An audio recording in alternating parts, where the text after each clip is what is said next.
Our next speaker has been an advisor to countless international institutions and a contributor to dozens of publications around the world.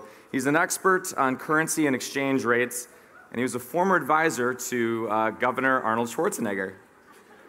He's a professor of international economics at the UCLA Anderson School of Management. Sebastian Edwards.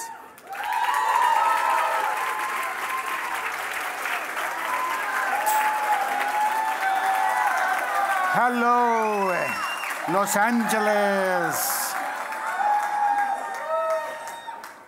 It's really great to be here tonight. I thought that TED was a little bear that showed up at the Academy Awards. But of course, we know it's more than that, and it's this wonderful opportunity that we have here at Anderson to socialize and talk about some issues that are important. What I'm going to do today is scare you a little bit and talk about things that may happen in the near future that may rock the world in ways that are not that great. And then we'll talk a little bit about what we can do maybe about it. So what I want to talk about is currency wars. You may have heard the term recently. It was developed by the Minister of Finance, the Secretary of the Treasury of Brazil some time ago. And these are wars that are going on as we speak. And the main combatants in these wars are the advanced countries. And the weapons that they are using are not nuclear weapons or conventional weapons for that matter. They are using financial and economic weapons. And what is at stake here is who controls in some way or who has the upper hand in international export markets. The most important players are, of course, the US and China. But recently, in the last 2 years, the Eurozone has joined. And in the last couple of months, Japan has joined into these currency wars. And what these currency wars are about is trying, as I said, to get the upper hand in international markets by weakening countries' currencies. And when a country's currency becomes weaker, when the dollar becomes weaker or the yen becomes a weaker currency, it is possible for firms, for companies in those countries to sell their goods in the international marketplace at more convenient prices and thus gain market share. Now, the problem, of course, is that if one currency becomes weaker, there's a counterpart to that, and that is another currency has, by definition, to become stronger. And the currencies that have become stronger and stronger during the last couple of years, or 3 or 4 years, have been mostly the currencies of commodity exporting countries, of which Brazil is a great example, and thus the Minister of Finance in Brazil being very concerned with these currencies. Now, at the center of this dispute or this controversy is Ben Bernanke, who, as you can see there, is not very happy. And his plans to create more and more money in ways that are unprecedented in the history of the modern US or modern advanced countries. And he has gone through QE, QE2, and now we are in the middle of QE3. Now, QE does not stand for Queen Elizabeth. It's not a transatlantic. It is actually quantitative easing. And it means that what the Fed has done, as you can see in the graph, is print money like crazy as if there was no future and behaving like what we would have called some time ago a banana republic central bank. If I had shown you this picture 5 years ago, and I would tell you that is the United States Federal Reserve System printing money without any any backing in terms of real assets, you would say that's absolutely impossible. It's a mistake. Really what you have here is, I don't know, Honduras or some kind of banana republic. It cannot be the United States. But that's exactly what has happened.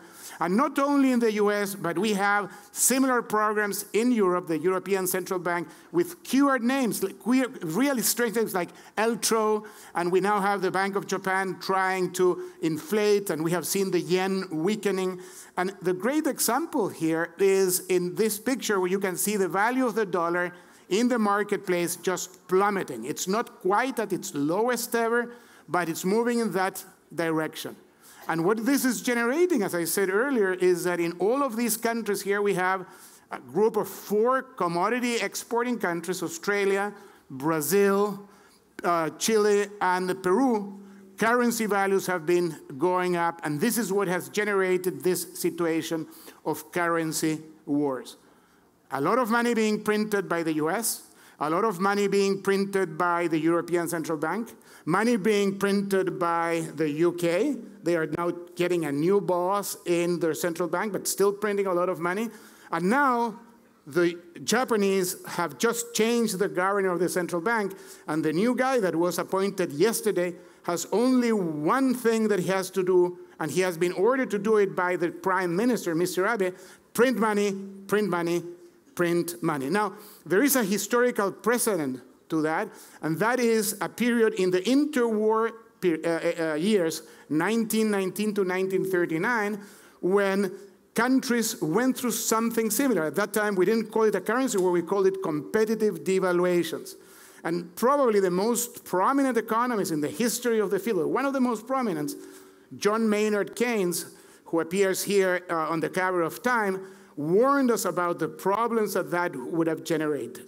And in fact, according to a number of historians, that period where countries, just like now, were trying to weaken their currencies in order to gain market shares in the global economy, led to a number of crises, led to problems that started with the Great Depression and then spread around the world, and finally to a real war that was beyond a financial or a currency war.